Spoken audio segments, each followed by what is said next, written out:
नमस्कार बंधुगण, welcome to my YouTube channel. सबू तो परोटा खाई हाँ कि नहीं, किंतु गोटे मिक्स परोटा खाइछ कि नहीं केबे? देखो कि मिक्स परोटा आज खिया हब हाँ कि नहीं। सबू सब्जी काटी देकी बुझ कि नहीं गोटे प्रेसर कुकर टाकू सिझेदेव बुझ कि नहीं। सिझी सारा पर अलग कर रखिदेव। ଯେତେବେଳେ ପରିବା ସବୁ ସିଝଉଥିବ ସେତେବେଳେ କ'ଣ କରିବ, ଅଟା କାମଟା କରିଦେବ ବୁଝଛ କି ନାହିଁ। ଟିକେ ଅଟା ନେଇକି ତା ଭିତରେ ଟିକେ ଲୁଣ, ଟିକେ ଜୁଆଣି, ଟିକେ ତେଲ ଆଉ ଟିକେ ପାଣି ଦେଇଦେବ। ପାଣି ଦେଇକି ରୁଟି କଲା ଭଳିଆ ସେଟାକୁ ଚଗୁଡ଼ିବ। ଚଗୁଡ଼ିକି ଅଟା ଗୁଳା କରିକି ତାକୁ ରଖିବ। 10 ମିନିଟ୍ ତାକୁ ରଖିଲେ ଯାଇକି ସେ ନରମ ହେବ। ଆଉ ରୁଟି ହେଉ କି ପରଟା ହେଉ ସବୁ ଜିନିଷ ମସ୍ତ ହେବ। ଯେତେବେଳେ ଅଟାକୁ ଚକୁଟିକି ରଖିଦେବ, ଅଟା ଚକୁଡ଼ିଲା ବେଳେ ପରିବା ବି ସେଠି ସିଝୁଥିବ। ଅଟାକୁ ଚକଟିକି ରଖିଦେଲା ପରେ ସିଝି ଯାଇଥିବା ପରିବାକୁ ତାକୁ ଖୋଲିକି ନେଇ ଆସିକି ତାକୁ ଆଳୁ ଭର୍ତ୍ତା କରିବା ପାଇଁ ତାକୁ ଅଲଗା କରି ରଖିବ। ପାଣି ଅଲଗା ଆଉ ଶୁଖିଲା ଜିନିଷ ଅଲଗା ରଖିବ। ଷ୍ଟଫିଂ ବନେଇବା ପାଇଁ ତେଲରେ ପକାଇଦେବା।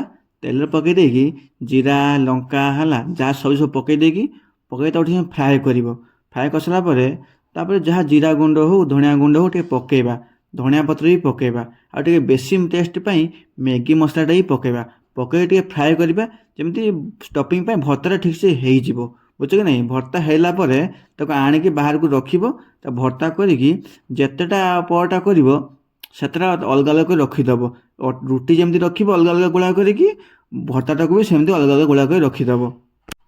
ଏବେ ଷ୍ଟଫିଂ ବି ରେଡ଼ି ହେଇଥିବ ଆଉ ରୁଟି ପାଇଁ ବି ଅଟା ଯେଉଁ ରେଡ଼ି ହେଇଥିବ ବୁଝଛ କି ନାହିଁ। ଏବେ ଆମେ ଆରମ୍ଭ କରିବା ରୁଟି ବେଲିବା। ଏବେ ରୁଟି ଏମିତି ବେଲିବ ଧୀରେ ଧୀରେ, ଏମିତି ବେଲିବ ଯେ ବେଲଣା ପାଟା ଏମିତି ଘୁଞ୍ଚି ହେଉଥିବ ବୁଝଛ କି ନାହିଁ। ଏମିତି ଆମ ମ୍ୟାଡ଼ାମ୍ ରୋଷେଇ କରୁଛନ୍ତି। ବେଲଣା ପାଟା ହୋଲି ହେଉଛୁ ଅଟା ବେଲିଲା ବେଳେ। ଭାବନ୍ତୁ ରୁଟି ବେଲିଲା ବେଳେ ଟିକେ ବଡ଼ ସାଇଜ୍ରେ ବେଲିବେ।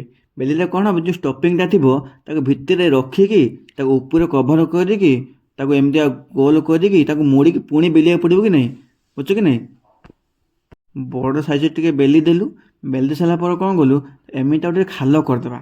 ବେଶୀ ବଡ଼ ଟିକେ ଖାଲ କରିବା, କାହିଁକିନା ମସଲାଟା ଭିତରେ ପଶିବ କି ନାହିଁ।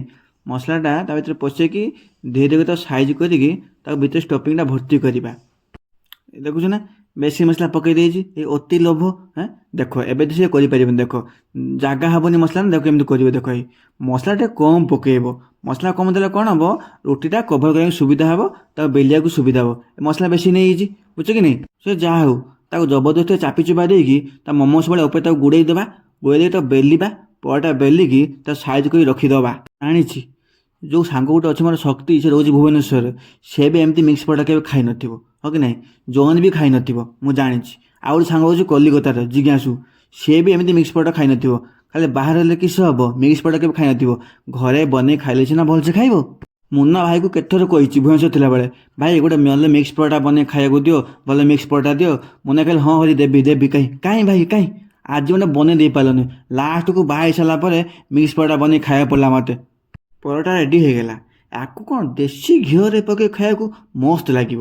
କାହିଁକି ନା ତେଲରେ ଏତେ ବାଗ ନ ଲାଗିପାରେ, କିନ୍ତୁ ଦେଶୀ ଘିଅରେ ଖାଇବ ମସ୍ତ, ବିନା ତରକାରୀରେ ପୁରା ଚାଟି ଖାଇବ। ସାଙ୍ଗମାନେ ଘରେ ବନେଇ ଖାଆନ୍ତୁ ମିକ୍ସ ପରଟା, ବଢ଼ିଆ ଟେଷ୍ଟ ଲାଗିବ।